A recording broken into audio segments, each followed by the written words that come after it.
Hello, agents. Welcome to the Ingress Insights podcast, hosted by PkmnTrainerJ. Ingress Insights aims to give you the latest news and updates about the Niantic Spatial game Ingress. Whether you're a veteran agent who has recursed 17 times or a brand new agent working to level 8, wondering what a fracker is, this is your place for the latest Ingress news and discussions. 2026 sees Ingress renewed under Niantic Spatial and many new campaigns to engage agents. So, plenty to discuss. Share any thoughts by checking our social media links. Now, over to Ada.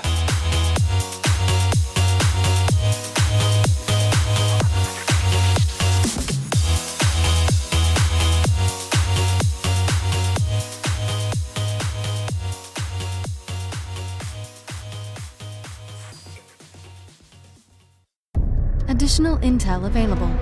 Hello, agents, and welcome to this episode of the Ingress Insights podcast. This week, as you hopefully heard me mention last week, I'm not here, so I've recorded this episode a few days early and I'm just focusing on one particular item in Ingress, one particular thing, I suppose. And this thing that I'm focusing on this time is Machina.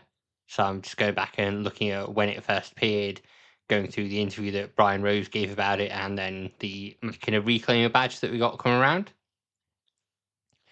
There is a load of lore related to Machina in the Memories Anomaly media that came out after the Memories Anomaly series, but I'll go through that in a later episode because I do want to go through a kind of lore dump thing at some point. So for now, I'll just cover how it works in the game and not the lore with it. So if you play Ingress now, you'll see that sometimes when there's a neutral portal, it will get taken over by Machina, which is a red portal, like a red AI-controlled faction. There's only one member on it called Machina. This wasn't always the case. Machina is a fairly new addition to Ingress. It only appeared back in the end of 2022. So this was during the kind of time of Epiphany Dawn. Agents reported that a red portal started appearing in the Ingress portal network, and the name on them was just unknown in like strange text at the time. And players were figuring out how it worked, what they did, blowing up the portals to get the items there. There was no badge related to it at the time, so players were curious as to what was happening, how it was working with infecting it. There are people that have worked that out based on things like scepter cycles now and based on portals in the area. But when it first came out, it was just unknown and it just kind of happened. There was no real announcement about it. Later, the Ingress team did talk about it. So there was an interview that Brian Rose did on the 15th of November 2022. They appeared on the 13th of November 2022. And one of the things he noted on there was about a PvE campaign. So Brian Rose was asked, how will Ingress be celebrating the 10th anniversary milestone? What events does the game have planned? That every year we do an annual live operation to celebrate birthday featuring booster rewards, double AP, etc. We do see heightened activity during that time thanks to increased rewards. This year we went back to a question we ask ourselves all the time. What can we do or build that players will ask us for? The thing we came back to over and over again was live events. Before COVID, we'd have quarterly live events. We had to take a pause on those large-scale events due to the pandemic. Been trying to figure out how to return these live events once the world is ready to open back up again, and this quarter is what we're seeing. However, unlike previous years where our anniversary event was a short, punctuated celebration, this year we're thinking about celebrating the 10th anniversary all year long. This 10th anniversary, the thing's coming along all year long. The biggest surprise for our players is going to change the game ever since we launched. We've had two teams, the green team called the Enlightened and the blue team called the Resistance. Players asked for years about a red team, and the Ingress anime introduced the idea of a dark Ingress faction that comes from the other side of the portal. And that's what we're launching for year 10. Players will get intertwined in the story, and these live events help advance the story. If the Enlightenment players will figure out what's on the other side of the portal, as the Resistance wins, they don't want to open that Pandora's box, they're going to close that door and move on to the next quarterly season. No matter which team wins, after the Los Angeles live event will turn on a new unknown entity in the game that they'll find out about for the next year. Players will try to figure out how they can use this new red faction against the other team. I just want to add here, they said, we're also fixing new players in this update, focusing a task-based system that allows new players to level previously and hold their hands till linked to a new player community. From there, the community take them under their wing, teach them the ropes, and show them what the game has to offer. And obviously that's the dispatch system there as the last bit. And the red thing that you mentioned is now known as Machina. As I mentioned, players would go through and kind of work out what was happening with Machina, looking at its profile, checking everything that was going on. Then on the 22nd of May 2023, the team wrote a Machina report introducing the new Reclaimer medal. They said, agents, since November 2022, the NIA has investigated the emergence of a new XM entity codenamed Machina within the XM Portal network. It first made its presence known after the Epiphany Dawn Los Angeles anomaly and has continued to evolve and adapt over time. As we study its ingression, it also appears to have studied us. Machina data is not fully comprehensible by current NIA technology, resulting in deformed or corrupted XM constructs from Machina-owned portals. It appears Machina can only capture neutral portals, and Machina portals exhibit a fragile or decayed state. Although Machina attempts to defend itself by packing a punch and draining significant XM, it also has a glass jaw. The existence of crosslinks intersecting portal links suggests Machina followed a different set of rules for known XM constructs and energy patterns. Theories have been proposed that Machina may possess its own unique XM geometry or exist within a distinct subset of spatial dimensions. While much remains unknown about this newly discovered entity, Machina is believed to now coexist in reality. In recent months, numerous findings related to Machina have been presented. Neutralizing Machina portals, so vigilant agents have demonstrated that existing XM weapons can neutralize Machina portals, both resistance and enlightened XMPs affecting Machina equally. Furthermore, agent actions have proven effective in presenting further spread of Machina clusters. Machina cohesion with XM energy pattern. The first generation of Machina was fragile due to the low compatibility of XM energy pattern with ours. However, it is believed that through repeated ingression to our XM network, Machina will maximize its cohesion with our XM energy pattern by mutating and fitting in our rule sets in XM geometry. Preventing Machina seeding on portals. Another theory proposes that control fields of 100,000 MU or less could be used in preventing Machina from seeding on portals under the field's control.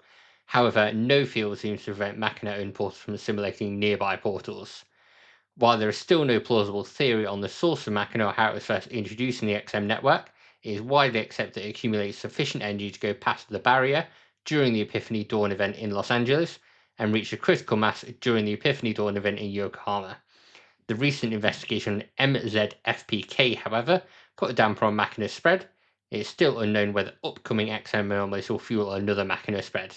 Possible paths of Machina evolution. It's not yet possible for research to predict how Machina may continue to evolve, but some possible paths are Machina-owned portals might appear stronger. The ability and rate of a Machina seed spread might vary, especially during localized XM anomalies. Machina links might lose their ability to cross or intersect each other. Machina links might start forming control fields. It is not yet foreseeable how Machina control fields might affect human minds. Just going to cut in here, there are a few fields that is done. I discussed with Alex, basically if it links within that same kind of fraction of a second and makes a field, then a field will exist. Residual Machina energy and the Reclaimer medal. A recent report on scanner healthiness suggests that by destroying Machina XM constructs and capturing pulses that recover from Machina control, agents can obtain part of the extraterrestrial Machina XM energy via their scanner. Although there is not yet any robust way for the scanner to distill and extract such energy for agents' use, the NIA would like to award a new medal, Reclaimer, according to the number of captures on portals recovered from Machina control starting today. The 5 tiers are Bronze tier 100, Silver 1000, Gold 5,000, Platinum 15,000, Onyx 40,000. So that's blowing up the portals and then capturing them where they are Machina before.